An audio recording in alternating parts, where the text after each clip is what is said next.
Jazzcast Pros. Have you ever said, if you don't behave, you're going straight to bed? Or perhaps, if you're good, you can stay up late.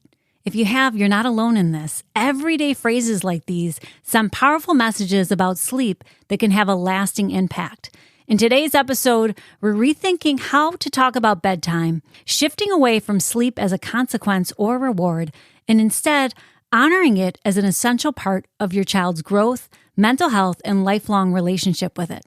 Let's change the way we frame sleep once and for all for their sake and ours. Hello, I'm Soda Kuczkowski, sleep health educator and certified sleep coach. For over 2 decades, I've been working to transform how we think about sleep. The Doze Podcast is where we do just that. Breaking down cultural myths, offering real-life strategies, and helping you build a healthier relationship with sleep, one conversation at a time. Last episode, we explored how sleep begins the moment your child wakes up, through structure, movement, nutrition, and emotional regulation. Today, we're going even deeper because it's not just what we do that matters, it's how we talk about sleep. The language we use, often without realizing it, shapes the emotional connection our children form with sleep itself. Because when we treat sleep like a punishment or a prize, we teach kids that it's something that they either have to earn or avoid. We shape not just their bedtime behavior, but their lifelong relationship with sleep. I mean, let's be honest, parenting is hard, right? And sometimes it's messy. And when you're tired, you're frustrated, or you're desperate for cooperation, it's tempting to use sleep as leverage. You know, you might say things like, if you don't clean up, you're going straight to bed. Or if you behave, you can stay up late tonight. Or no bedtime story because you didn't listen. But here's the problem. When sleep is used as a consequence or reward, it becomes emotionally charged. And it teaches your child that sleep is something negative that they get sent to when they misbehave, or something positive they can delay if they perform well. Neither of these perspectives encourages a healthy, nurturing relationship with it. You know, sleep is not a bargaining chip. It's an essential biological need, just like eating, breathing, or feeling love. You know, when kids see sleep as care, not control, they're far more likely to value and protect it as they grow. Over time, this wires into how children view sleep emotionally. You know, sleep becomes something to fear, resent, or bargain with, not something to welcome. It becomes transactional instead of essential. And here's why that matters. The emotional relationship that your child develops with sleep stays with them well into adulthood. You know, adults who procrastinate bedtime or feel guilty resting or who wear exhaustion as a badge of honor, many of them learned early that sleep wasn't a right. It was a punishment, a lost opportunity, or a privilege. When we frame sleep instead as an act of daily care, something their body deserves and needs, we plant seeds for a healthier, more sustainable relationship with it for the rest of our lives. You know, changing the way we talk about sleep doesn't mean giving up boundaries. It means reframing them. You know, there are some language shifts that honor sleep as nourishment and not as a punishment. So instead of you're going to bed early because you were bad, you might want to try, you know what, you've had a big day, and sleep helps your brain and body feel better and stronger for tomorrow. And instead of you lost your bedtime story because you didn't listen, try our bedtime story is part of your wind down. Let's work together to protect this special time. And instead of, you can stay up late because you were really good, try, you did an amazing job today, and one of the best gifts you can give yourself is a full night of rest. The goal isn't perfection, it's planting seeds. Over time, kids internalize that sleep is self-care, not something to fight against or chase after. When sleep becomes something to earn, or worse, something to fear, kids develop underlying anxiety around it.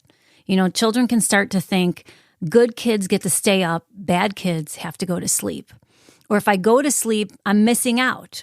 Or rest is something I have to deserve. And these patterns don't just stay in childhood. As I said, they often show up later as adults. And over time, this can lead to sleep resistance because going to sleep feels like a loss of freedom. Bedtime procrastination because they associate sleep with control or disconnection. Difficulty prioritizing sleep as adults because they learn that sleep was negotiable, optional, or even shameful. Feeling guilty about taking naps or just resting. and viewing sleep as a wasted time instead of a vital part of their health and well-being. This is why changing the narrative early matters. When we treat sleep as a daily act of love for the body, mind, and heart, kids grow up seeing rest as a right, not a reward. And this emotional imprint matters. As adults, many people struggle with honoring their body's signals for rest. They stay up late, ignore exhaustion, or even feel guilty for resting because somewhere along the way, rest became tangled up with shame, punishment, or lost opportunities. And we teach our kids that sleep is a gift, not a prize, and certainly not a punishment. We help them build emotional resilience, better mental health, and physical well-being that lasts a lifetime. So how do we help our kids build a healthy emotional connection with sleep? Well, there are a few intentional things you can do. First, celebrate it, don't threaten it. Talk about how amazing it feels to be well rested. Make it something they're proud of, not something to dread. Keep their bedtime consistent, not conditional. Sleep is a non-negotiable need no matter what happened during the day. No matter if it was a good day, a hard day, or a messy day, sleep is something that happens every single night. Create nurturing routines or rituals that they love, soft lighting, bedtime stories, which is a big one in my household, calming rituals. They all signal that sleep is safe and valuable. You want to make bedtime something they look forward to, not something, as I mentioned, that they dread. And acknowledge feelings about sleep. If they're frustrated or sad at bedtime, that's okay. Create space for it without making sleep feel punitive. Validate their emotions. It's okay if kids feel frustrated, right? But you want to hold space for those feelings while keeping routine steady. And most importantly, model sleep as self-respect. Connection before correction. Kids learn how to treat their own needs by watching how we treat ours. And I want to just take a pause for a moment here, and I want to invite you, as a parent, as an educator, as a caregiver, to reflect on your own relationship with sleep, because the truth is, many of us were raised with the same language that we now find ourselves using. I want you to just think back for a moment. Were you ever sent to bed as a punishment? Or were you told to just go lay down when you were upset? Were you rewarded for staying up late or pulling all-nighters? Were you expected to keep going even when you were exhausted because rest felt like laziness? The way our caregivers talked about sleep or didn't shaped what we internalized. And for many adults, this is where we get those guilty feelings about resting, viewing sleep as wasted time, bragging about how little sleep we actually need, or struggling to prioritize it without justification. But here's the good news. We can rewrite the script. Sleep is not selfish, it's not indulgent, and it's certainly not a sign of weakness. It's a biological, emotional, and cognitive reset that we deserve every single night. If you struggle with your own sleep patterns, consider this a gentle invitation to start healing that relationship and ask yourself, what beliefs about sleep did I inherit that no longer serve me? What would it feel like to honor my need for rest without guilt? And how can I model a healthier mindset for the next generation? I want you to, maybe engage in a little mini reframe practice and try this daily for the next week. Each morning, I want you to say to yourself, I'm allowed to rest. My body needs it. Rest is productive. And every evening, say, sleep is how I care for myself, and it's not something that I have to earn. Even just shifting our self-talk begins to rewire the way our brain perceives sleep, moving it from a place of resistance or shame into a space of compassion and care. Remember, sleep is not something to earn. Sleep is not something to lose. And sleep is something to honor every day for every person without condition.